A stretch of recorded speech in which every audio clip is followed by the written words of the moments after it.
Hallo, schön, dass ihr wieder mit dabei seid. Heute machen wir einen richtig leckeren Pizzakuchen. Dafür braucht ihr folgende Zutaten. Wir starten, indem wir den Teig ausrollen und uns 4 gleich große Böden ausschneiden.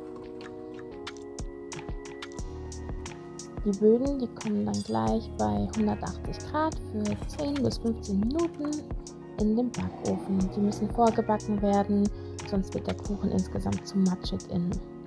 Dieser Rand, den ihr hier oben seht, den heben wir auch auf. Der wird nämlich genau das, der Rand der Pizza. So, den streue ich ein bisschen mit Mehl ein, dass ich ihn dann gleich einfach aufrollen kann, ohne dass er zusammenklebt. So lässt er sich nachher leichter verarbeiten. Bevor wir mit der Soße weitermachen, würde ich mich freuen, wenn ihr die anderen Videos auf meinem Kanal anschaut.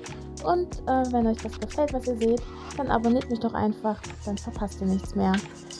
So, hier habe ich mal Tomaten für die Soße geschnitten. Ein paar Tomaten schneide ich noch klein, um sie auf die Pizza dann zu legen.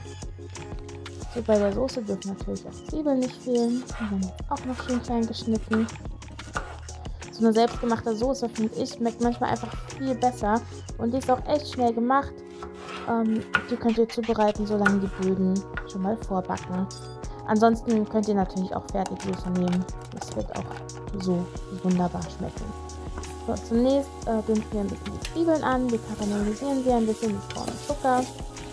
Dann kommen schon die Tomaten mit dazu. Das Ganze lassen wir jetzt ein bisschen auf der Hitze stehen und geben ein bisschen Basilikum dazu, Salz, würzt es gerne, wie es euch schmeckt. Und zu guter Letzt ist alles schön püriert. Und ich finde, diese Soße sieht einfach super lecker aus. Wenn die Böden fertig sind, dann geht es ans Schichten. Hier nochmal die Größe vom Tortenring einstellen. Super, da kommt der Rand, der Pizzarand, den habe ich ausgerollt und ihr seht selbst. So, erster Boden rein, Soße dazu und natürlich Käse. Weiter geht's. Es wird so lecker werden, glaubt mir.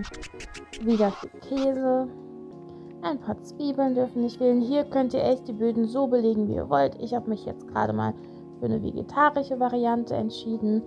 Aber da ist eurer Kreativität sind da keine Grenzen gesetzt. So, hier kommen noch ein paar Tomätchen drauf, bisschen Paprika. Lecker. So, der letzte Boden. Der letzte Rest auf unserer Soße.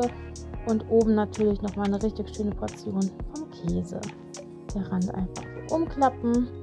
Und dann kann das Ganze so für ca. 40 Minuten im Backofen, auch bei 180 Grad. Fertig.